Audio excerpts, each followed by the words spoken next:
And now it's time for Word to the Wise with Henry Smythe. Hello, dear friends. My name is Henry Smythe. Not Smith, not Smithy, but Smythe. I am your sagacious host for Word to the Wise. Today's Word to the Wise, he who smelt it, may in fact, perchance, been the one who dealt it. On today's episode, we have a letter from a viewer from Tampa, Florida.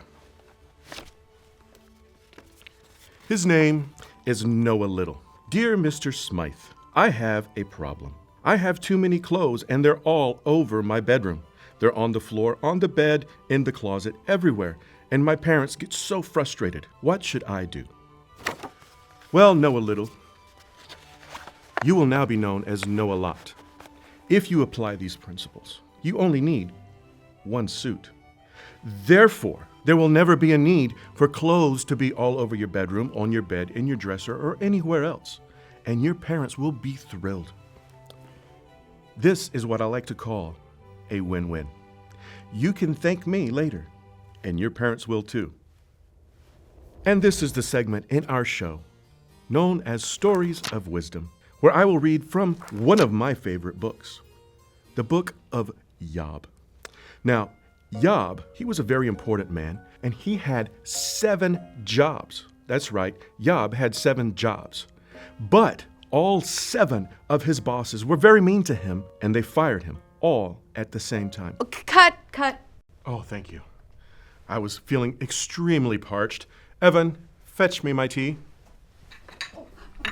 Henry. Henri.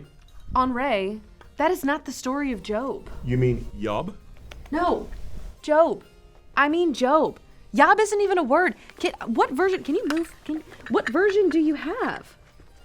Wait, this isn't a Bible? This is a diary. Of course not. Okay, dear diary, rough night. Remind me to never order the bean burrito ever again. No. Oh, yeah. They look so similar. You need to stick to the script, okay? I may have misplaced that. Let's take 5. We'll get you a new script. You'll read it. You'll memorize it. You'll say it exactly like you're supposed to. And then everything will be fine. Okay, come on. Can we get our script supervisor, please? We need him. You can, yep. ASAP, we need him ASAP. Thank you. Is this thing rolling? Oh wow, this chair's kind of comfortable. Well, I guess this is where we're gonna start. My name's Aiden, and if you ask me, I'm a pretty cool guy, but I'm also pretty smart, at least smarter than the last guy.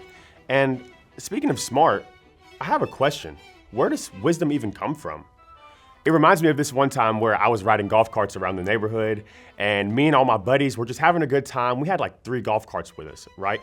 And so somebody says, I think I found a shortcut. And that shortcut, it actually ended up taking us into a giant mud hole. And we were out there forever trying to get ourselves unstuck. And this is a lot what human wisdom looks like. When we don't bring our questions to God, we can end up on a completely different path than we were supposed to. And it's a lot easier to get stuck that way. That's why in Job 28:12-13, it says, But where can wisdom be found? Where does understanding dwell? No mortal comprehends its worth. It cannot be found in the land of the living. If you're anything like me, you read that and go, what does that even mean? And that's why over the next couple of weeks, we're gonna be in the books of wisdom. And here's what you need to know. Whatever God is going to tell you, the Bible will back that up. There's 2 types of wisdom. There's human wisdom, and then there's godly wisdom. But how do we know which one is which? We seek God first. Now I wanna talk about this guy named Job. Not Job, not Job, but Job. Job loved God, and he was seriously blessed. He had a great family, he had a lot of stuff, and he had good health as well. But here's the thing. One day, it was all taken away from him. But the thing is, he didn't even do anything wrong. Even God said that he was blameless. But after his friends heard this, they came and they sat with Job for 7 days and for 7 nights. Sounds like good friends, right? Well, as soon as they started to open their mouth and give Job advice, everything went downhill. They started saying things that were hurtful, they were awful, and they just weren't good for Job. Started saying stuff like, Job, this had to have been your fault, but that wasn't true. And he never even asked for their advice anyways. But here's the part I love. Job didn't stay stuck listening to his friends' bad advice. Instead, he brought his questions to God. asking, what did I do wrong? Why is this happening? And where are you? Job took his questions and he took his pain to God. And God answered him, just not in the way you'd expect. Now I want you guys to close your eyes and imagine this. Instead of explaining everything to Job, what he did was take Job on a tour of the entire universe. The entire universe. He started pointing out things like the sea, the stars, the wild animals. And then he asked Job this question in chapter 38, verse 4. Were you there when I laid the earth's foundation? Now you guys can open your eyes again. What God was trying to explain to Job was that his wisdom was way higher and way bigger than anything that he could ever understand. And so even though Job didn't get the answer that he was looking for, he got something even better. He got a fresh idea of who God is. He's wise, powerful, in control, and he's still here with us. So even when you feel like you're stuck in the mud hole, like I was when I tried to take that shortcut, God is still here with us. That's why it says in Job chapter 12, verse 13, to God belong wisdom and power. Counsel and understanding are his. That's why we seek God first for wisdom. Even when bad things happen, God is in control and his wisdom is trustworthy. True wisdom only comes from God. Proverbs 9:10 says, the fear of the Lord is the beginning of wisdom, and knowledge of the Holy One is understanding. Understanding that wisdom comes from God will lead us to him every day. God is the source of wisdom. It starts with him and it begins with him. So when we're in relationship with him, seeking him first every day, we can have that wisdom for our own lives. So when you're stuck in the mud like I was, don't go looking for a shortcut.